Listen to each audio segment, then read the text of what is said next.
So what's up? Magandang umaga sa inyong lahat mga kamanok. So magandang umaga po panibago na namang topics, panibago na namang usapin pakol sa pagmamanok ang ating mga sasagutin. Ayan.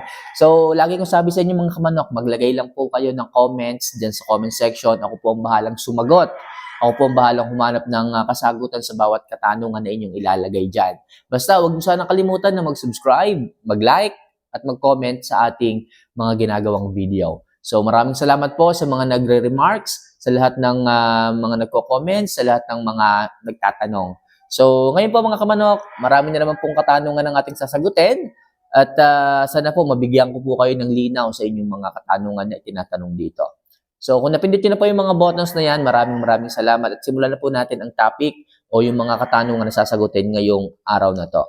So ang unang katanungan ay galing kay Mark Anthony Asanico. Ayan, so good evening kamanok. Ask ko lang, possible pa ba na magbuga ng similya yung 8 years old ko na manok?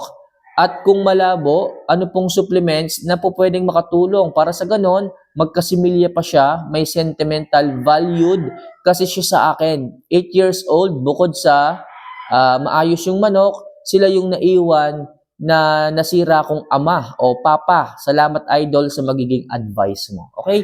So, alam ko po yung feeling na yung mga manok mo is galing pa sa papa mo na talagang mahal na mahal mo. Iniingatan mo yon.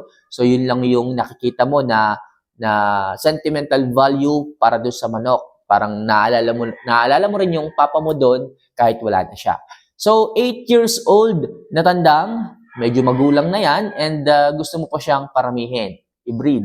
So, pag ganyan na pong kaedad, may mga possible na po pwede pa tayong i-apply sa manok para mas maging healthy pa siya, para mas maging aktibo pa siya sa pag-produce ng mga sisiw. Okay? Pero kung talagang sobrang edad na niya and after mong magawa itong mga sasabihin ko at hindi na to maging effective, so wala tayong magagawa. Ganun talaga Ang ating mga alaga is from 10 years old to 15 years lang po ang nagiging productive nila. So po pwede po tayong magbigay dyan ng Respigen 15 injectable. So makakatulong po yun upang itaas ang testosterone level sa katawan ng isang manok. Lagi mong sisimulan muna sa priming, paligo. Okay, magbibigay tayo ng injectable supplements like Respigen 15. So gawin mo yan ng per week. At tingnan mo kung ano ang magiging pagbabago sa katawan ng iyong mga alaga. And also, pwede ka rin magbigay sa kanya ng Ganador Max para sa ganoon tumaas at mag-boost yung testosterone level sa loob ng katawan ng isang manok. So, make sure mo lang maayos yung pagkain, healthy palagi yung manok. Huwag mo hahayaan na may sipon, may sakit yung manok para walang problema pagdating sa reproductive nung manok. Pagdating sa pagpapropagate nung manok. Para pag sinalang mo agad yan sa breeding pen, makikita mo kung magiging brusko pa rin siya. Okay? So, subukan mo lang muna yon kamamay, kamanok. Kung sakaling ma-breed mo, good luck sa'yo. Pero kung wala na talagang pag-asa at nagawa mo na yung mga bagay na yon, hindi talaga naging healthy yung manok, wala tayong magagawa. You need to out. Okay? Or i-keep mo na lang yung manok. Tingnan mo na lang habang maayos pa yung manok, magiging remembrance mo rin yon pagdating sa papa mo. Dapat kasi noon pa lang, nabubuhay pa siya, kinunan mo na siya ng mga pasunod. Okay? So sana makatulong. Respigen lang po. Respigen drops and Ganador Max para sa testosterone booster. Right? So next question. Right? Ito. Galing kay Dorico Esto Jr. Ayan. So ang tanong niya is, Idol, good morning. Tanong ko lang, ano po ang magandang patuka para sa mga native na manok? Crack corn ba o pellets? Yung maganda sana ang katawan ng mga manok at para maging mataba, sana mapansin mo. Salamat po. Pa-shout out from Aklan. So para sa mga native na mga manok, kung nalagaan mo is native, hindi po yung mga manok na inalagaan namin, so kailangan mo dyan is pang meat production or pang egg production. Kailangan mo dyan is pellet. More on pellet ang ibibigay mo sa kanya. So, lalo na yung mga paitlogin yung mga manok. Kung kayo is may mga native na pinaparami, pinapaitlog, more on breeder pellet kung maaari mga kamanok. Kasi, for breeding purposes yung inyo Or pang meat production yung inyo Pag magbibigay kayo ng mais, make sure kapag lumilimlim po sila. Kasi ang mais nakakapagdagdag ng init ng katawan, makakatulong yun para mas maging maayos yung pagpisa. Doon lang kayo magbibigay ng crack corn. Pero kung sa breeders ninyo, crack corn ang ibibigay ninyo, mamamayat yan. Titigas ang katawan ng mga yan. Baka hindi kagad sila mag-produce o mapertil. Kaya pagdating sa inyong mga native, kung pang meat production, mas maganda yung high in moisture na pagkain. Okay? High in moisture na pagkain, maganda nga wet feeding eh. Pero pagdating sa mga breeders, breeder pellet po ang ibigay ninyo. So makakatulong po yon para makuha nyo ang magandang breedings ng inyong mga native na manok. Okay? So overall, more on pellets po kayo. Alright? So Dorico Esto Jr., sana nasagot ko po ang inyong katanungan. So next,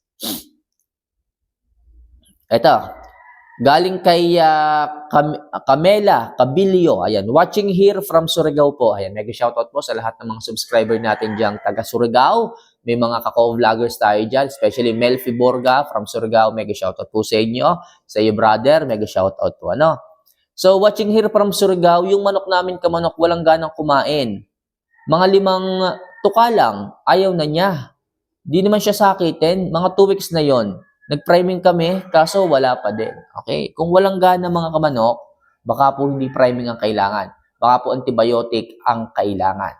Kasi minsan, yung mga respiratory disease, yung mga sakit ng ating mga manok like sipon, halak, hindi po natin nakikita sa panlabas na kaanyuan ng manok. Kung walang gana kumain, possible may problema sa kanya. May nararamdaman siya, hindi mo natin alam, ipuin natin ang mukha, ang paa kung mainit, amuyin natin ang hininga, kung malansa. So, ma-check natin, malalaman natin kung may problema talaga yung manok. Okay? So, bigyan muna natin siya ng antibiotic for 3 to 5 days. Okay? Kapag ganun, ayaw kumain, possible may problema yan. Walang dahilan kung bakit nawawala ng gana yung manok. Hindi po pwedeng walang dahilan kung bakit tumatamlay yung manok o walang gana. Okay? O kaya naman, i-fasting po ninyo, liguan yung manok. Sa fasting, tumataas ang appetite. O kaya naman, i-1 day, 1 eat po ninyo yung manok. Kung ayaw ubusin yung pagkain ngayon, huwag yung pakainin muna temporarily. I-fasting ninyo ng 2 magkasunod na meal, bigyan nyo lang ng tubig. Iinom yan kung uhaw, then bigyan nyo po ng antibiotic. Kinabukasan makikita ninyo yung progreso ng manok.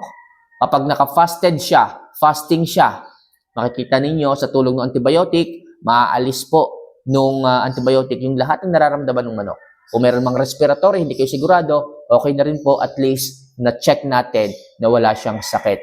Kinabukasan makikita po ninyo, yung appetite tataas, yung katawan giginhawa, makikita niyo yung sigla. At makikita ninyo yung appetite, hahanap-hanapin na niya yung pagkain. Ngayon, sa pagbibigay niyo ng pagkain, unti-unti lang po. Huwag pong masyadong marami. Okay? Kapag nagre-recover po kayo ng appetite, maximum na po dyan ng 1 kutsara ang inyong ibigay na pagkain. To familiarize muna ulit. Sabi mo na priming mo na yan, walang problema, ganun pa rin. So walang problema sa sistema ng manok. Walang problema kung may bulate siya o ano, kasi na-priming mo na siya.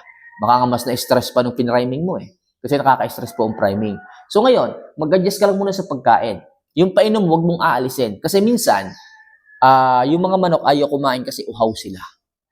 Lagi mong uunahing bigyan ng painom kung ayaw kumain ng maayos yung manok. Baka po kasi hindi siya nagtutunaw kung bakit ganun. Kung bakit hindi kumakain ng maayos, meron pa palang natitirang pagkain sa kanyang butse at kailangan niya ng tubig. Bigyan mo palagi ng access sa tubig yung manok. Fresh water. Para sa ganun, makatulong. Kung na-feel mo naman na parang, ay, totoo si kamama, hindi pala siya nagtunaw, kaya ganun pala siya kumain. Bigyan mo siya ng Voltflex. Yung Voltflex makakatulong para mas bumilis ang gana ng gizzard o ng balon-balunan para tunawin yung natitirang pagkain na napansin mo sa kanyang tiyan o sa kanyang butse. So kapag wala na po yun mga kamanok, wala na po yung pagkain na yon, mababawasan na po yung stress factor ng manok. Muling babalik yung sigla ng manok, muling babalik yung pula ng mukha ng manok, muling babalik yung appetite ng manok. At pag bumalik na yung appetite ng manok, huwag mo munang i-full feeding. Hayaan mo munang mabitin yung manok sa pagkain ng pagkain hanggang tumaas ang appetite, hanggang manumbalik sa dati, hanggang sa maging masigla uli, at saka mo ibalik yung dating measurement ng pagkain mo. Okay? So mga kamanok, yan lang muna siguro ang ating mga katanungan na sasagutin. Medyo mahaba na yung video. So hopefully sa mga nasagot kong katanungan, Mag-comment naman kayo sa baba para naman ma-motivate pa ako nagbuka ng mas maraming video at sumagot ng katanungan na ganito. So sa mga hindi ko pa po nasagot, abang-abang lang po kayo. Next video, gawan po natin ng paraan ng sagot yan para sa inyo. So once again, this is Linyada ng Mamay. See you for our next vlog. Mahal ko po kayo. Paalam.